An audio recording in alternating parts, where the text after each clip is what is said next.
If you were to take action over and over again, repeatedly on a new subject, what would you eventually develop? A habit.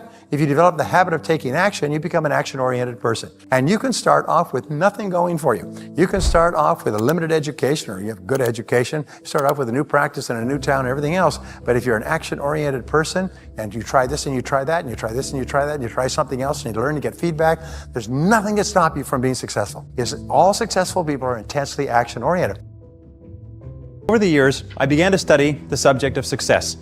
And I had one simple idea that came upon me in my late teens, and I think it was the most important idea that I've ever had. And it was simply this, that if you study successful people and you do what they do, you'll be more successful.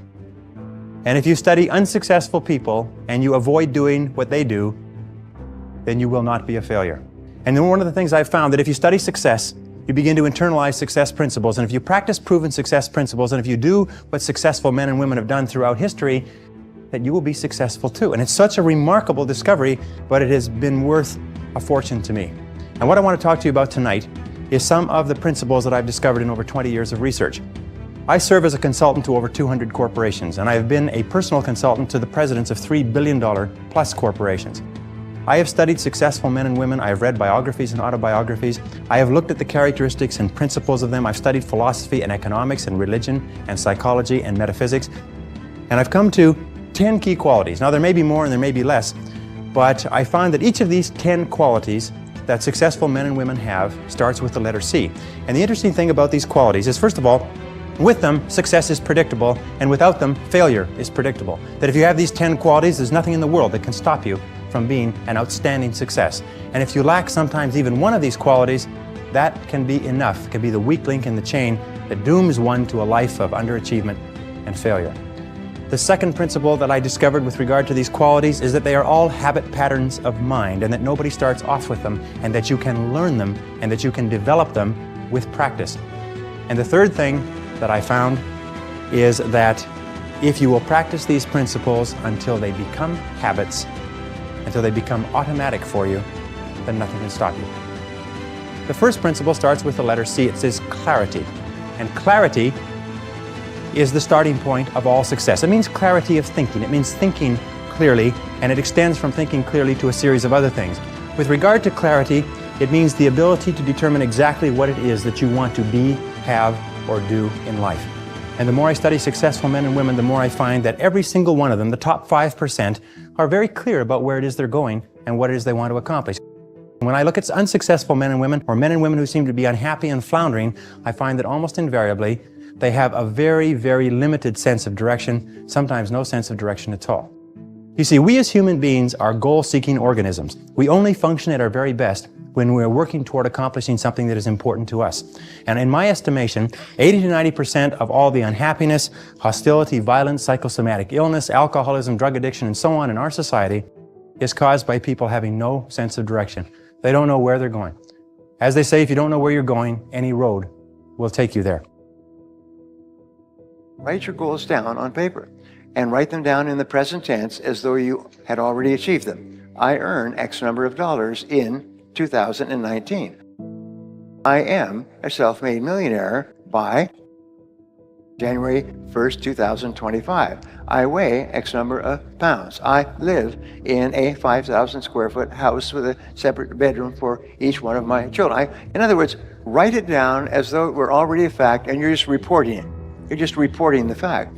Your subconscious mind is marvelous, but what it does is it only thrives on goals that you pronounce in the now, in the present tense. And so you now have a dynamism. It's called a dynamism in your brain, where your brain knows that you're only earning this amount of money, but now you're saying, but I earn this amount of money. Your brain knows that you're not a millionaire, but now you're saying, I am a millionaire. And so your brain goes to work to close this gap between where you are and where you want to be. And your brain starts to work 24 hours a day. And it works and it gives you ideas. Each person here has what is called the superconscious mind. And this mind has been talked about for 5,000 years, and some call it the oversoul, and some people call it the God mind. Some people call it God, spirit, whatever it happens to be. But there's this incredible power in the universe that you can tap into. You could just reach into it by simply writing down a goal clearly on a piece of paper, and then this mind goes to work 24 hours a day to bring it into your life. You've all read the books about the law of attraction and so on. Well, the fact is that once you are clear on a goal and you write it down, not type it, but write it down, is you force this energy field of attraction, and it starts to pull into your life everything that you need to make the goal clear. But if it's not in writing, not a darn thing happens. The second C is the C of competence. And the C of competence says, it's very simple, is that you can only earn a lot of money if you're very good at what you do. I noticed that every single man or woman that I had studied who had achieved any kind of success in any field whatsoever had done it after they had made a commitment to becoming excellent in that field. And I began to look, and I began to compare, and I began to talk to people, and I speak to thousands of people virtually every month. I found that I never found a single person who was successful who was not excellent at what they did. That competence, the commitment to becoming excellent in your chosen field, is an indispensable prerequisite for success, that if you are not good at what you do, you haven't got a chance in our competitive society unless you win the lottery. That success is predictable. If you commit yourself to becoming excellent, it does a whole lot of other things within your mind, but if you commit yourself to becoming excellent, it changes everything about you. And only the top 5 or 10% are excellent. The third C is the C of concentration. The C of concentration is your ability to focus, which we've talked about before. It's your ability to focus single-mindedly on one thing at a time and to work on that one task until it's complete. And to discipline yourself not to do anything else or to become distracted by emails and bells and bips and noises and things like that. It's just your ability to focus like a laser beam on a single task. And I think that the ability to focus and concentration are the two keys to success in life. That the ability to focus clearly and know exactly what it is you want to accomplish, and the ability to concentrate single-mindedly on accomplishing that one thing without diversion or distraction are the keys to success. Successful people, peak performers, concentrate on the top items. And remember, anything other than working on the top items on your list is a waste of your time. And time management is not just time management is life management. You can do anything you want with your life if you'll manage your time properly. We all have the same 24 hours a day, and the ability to concentrate, to discipline yourself, to use willpower and perseverance to concentrate on one thing at a time is a quality of all success. Nothing great has ever been accomplished without the ability to concentrate single-mindedly on one thing at a time. The next C is common sense. Common sense, according to the Gallup organization that just did a wonderful book called The Great American Success Story, they surveyed 1,500 people in Marquis Who's Who in America, 1,500 of the most respected men and women in America, and they asked them, what do you consider to be the most important single quality of success? And they agreed almost unanimously on common sense. You can train your mind to have common sense. You can train your mind to think things through before acting. In my experience, action without thinking is the cause of every failure. Action without thinking is the cause of every failure. And common sense comes from taking the time to think things through before you act. Listen to your intuition. Your intuition is one of the best guides that you possibly have. You know from some of the other work that we've done is that each person has inside them an intuitive sense which will always give you the exact right answer for you. Number 5, C, is creativity. Tap your creative potential. Accept the fact that every single human being is a genius, and all successful men and women are creative. They're creative in that they respond to their world differently. They ask questions, they're flexible, they're curious. You know what the hallmark of creativity is? Curiosity. The hallmark of ignorance and stupidity is the cessation or stopping from asking questions. And I've worked with some of the brightest men and women in this nation, and I find that the smartest people of all, the ones that have the greatest education and the most experience, are the ones who ask the most questions. They ask questions almost as if they were children, but they never stop asking questions. They're very open and flexible, and they have the ability, once they learn a new piece of information, to drop what they're doing if the new information contradicts it and do something else. You know what most people do? Most people keep on doing what they're doing until they run into a wall. As they say, the more you do of what you're doing, the more you'll get of what you've got. Someone pointed out to me not long ago, and I think it's very true, is that all changes in our life come with the input of new information. That if we do not have new information, we keep on doing the same thing forever as the result of inertia. And creative people are always looking for faster, better, easier, cheaper, newer ways to do things. Remember, 80% of everything that we are doing today in our general business will be different 5 years from now. 80% of the products that we use, the food that we eat, the cars we drive, the music we listen to, the movies we go to, even the streets we drive on, 80% of everything will be new in 5 years. That's how rapidly things are changing. According to the research, all you need is an idea that's 10% new to start a fortune. Number 6 is continuous learning and development, is dedicate yourself to becoming better and better at what you do. It must be a part of your life. You must breathe in, breathe out, and learn new things. Self-made millionaires, self-made billionaires spend 60 to 90 minutes every day studying their field, reading new material. Warren Buffett was just relegated from number 3 to number 4, richest man in the world, and Warren Buffett reads 500 pages a day. Warren Buffett reads 5 to 8 hours a day. Warren Buffett reads 8 hours, 7 days a week. He reads all the time, and he's one of the richest men in the history of the world. And he and his partners all say the same thing. You've got to read. Read and learn all the time. So part of your life, don't ever listen to the radio. I say you should never even know if your radio works in your car because you never listen to it. The CDs that are available to help you become better are unbelievable. You can download them with Audible and put them onto your iPhone. You can listen to them in every part of your life. And one idea can make you rich. So just keep flooding your mind with new ideas. The 7th C is consistency. Consistency is absolutely critical. You can have all of the others, but if you're inconsistent, it's going to really hurt you. Consistency means that dependable, steady, predictable work is always vastly superior to spurts or flashes of brilliance and genius. That the person who is like the tortoise, who just plods steadily away, old steady Eddie, is always the person who tends to be more successful than the one who flashes here and flashes there but cannot be counted on over the long term. Be consistent in your relationships, especially be consistent with your family, be consistent with your friends, be consistent with your boss, be consistent in your work.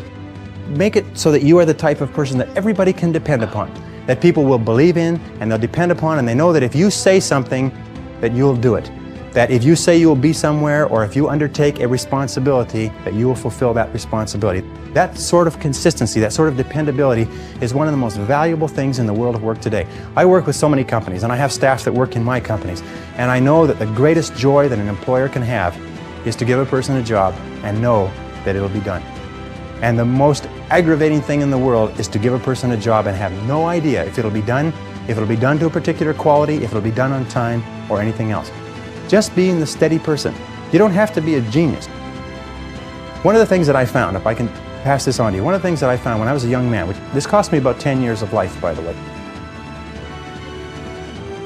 But 10 years in that, I thought that you had to have good grades in school in order to be successful. And then later I thought that you had to have a university education in order to be successful. And then later I thought that successful people are people who are somehow better than you and I. They somehow have unique talents, that somehow the gods have descended from Olympus and touched them on the heads. But one of the things that I found is that nobody is better than you or I. When you see men or women accomplishing great things, they're not better than you or I. They're not different from you or I. They're just doing things in a different way. You look at a person you went to school with who's now doing surgery as a doctor. The person's the same person, except that they've learned how to do surgery. You look at a person who you went to school with who is now an outstanding success in a particular field. All they've done is learned how to be a success in that field. And consistency. There's a law of accumulation in the universe, if I can pass this on. A law of accumulation that says that even though you do 100 things or 1,000 things that you don't see, eventually they accumulate and they gather a force of their own. That every single great accomplishment in life is the result of thousands of minor accomplishments that nobody ever sees. The next C is commitment. I found that the ability or the willingness to make a complete commitment to a job, a commitment to a relationship, a commitment to a profession. To make a commitment is one of the hardest things that human beings do. That very few people make commitments. That most people in this room, I hate to say it, most people in this room are not totally committed to their work. Oh yeah, they're doing it, they're in it, they're doing a reasonably good job, nobody's fired them yet, right? But they're not committed, their whole heart isn't into it. And yet no success is possible without commitment. Emerson said that every great achievement is the triumph of enthusiasm. That the ability to commit yourself enthusiastically, wholeheartedly, 100% to what you want to do is the starting point of all achievement. That if you cannot commit yourself wholeheartedly, it probably means that it's not right for you. and that all of us in life seek for something that we can commit ourselves to. Alan Cox, in his book, The Achievers, which came out last year, found that the executives in the corporations that he studied who achieved the very most in the shortest period of time had found the proper niche for themselves and had lost themselves in their work. Dr. Shirley Blotnick's study of self-made millionaires, 83 out of 1,500 people became self-made millionaires over 20 years. He found that the one quality that they all had in common was that they picked work that they loved, they specialized in that work, they became very good in it, and they eventually became paid very well for it, and then they held on to the money.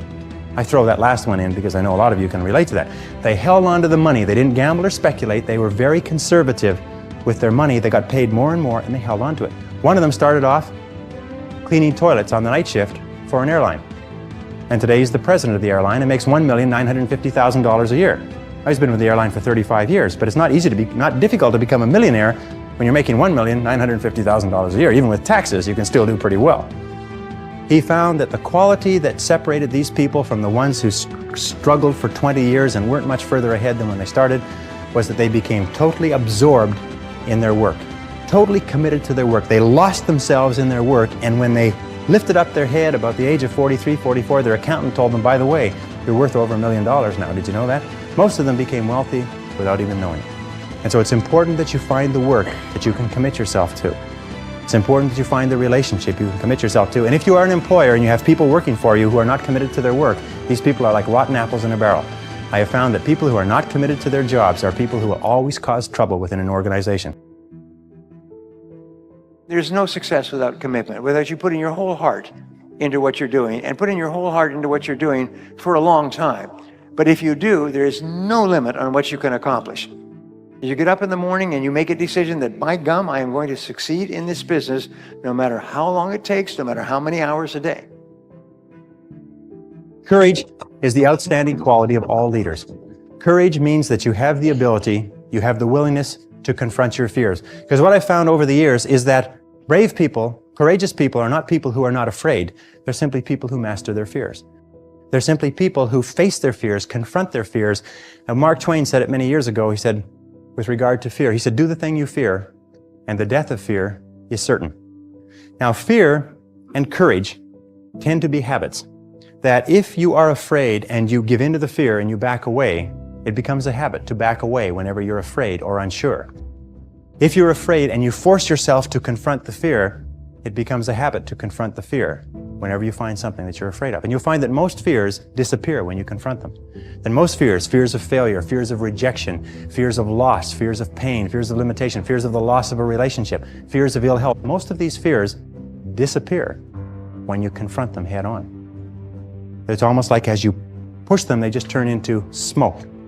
And courage, Winston Churchill said, courage is rightly considered the foremost of the virtues, for upon it all others depend. And in courage, what you have is two parts. The first part of courage is the courage to begin, to launch, to take a chance, to face failure and rejection, to try something with a very great possibility that you will fail and you'll feel embarrassed and upset and your self-esteem will go down and so on. But the second part of courage is persistence. It's the power to keep going and keep pushing yourself and driving yourself. And I had a transformation many years ago, which I will give to you. A woman that I was going out with before I was married, she asked me, Brian, she said, what is your best quality? And I thought about that. I said, I think my best quality is that I never give up. That's your best quality. She's a very insightful woman. I still remember her. Very intelligent. My best quality is I never give up. And so I've spoken to audiences like you, and I have found that that's true, because I never give up. And my children never give up. It is not in our vocabulary. We never think, we'll try something different, we'll try something new, we'll take the losses and so on, but we'll never give up. So how do you develop this unshakable quality of persistence, which will guarantee your success in life? Nothing can stop you if you don't quit. If you don't quit, then the only alternative is you must succeed, and eventually you must succeed greatly. Great rule, you become what you think about, but you become what you say to yourself. So what you do is you say to yourself these magic words. You say, I never give up. Behave confidently, as Dorothea Brande wrote in 1935 in her wonderful book, Wake Up and Live. She said the key to success is this. She said, go confidently in the direction of your dreams. Act as though it were impossible to fail. Go confidently in the direction of your dreams and act as though it were impossible to fail. And this brings us to the most important part, if I can just summarize in 1 minute. It is this, is that your true beliefs are only and always expressed in your actions. It is not what you say or what you intend that tells what you believe, but only what you do. Your actions are always the true measure.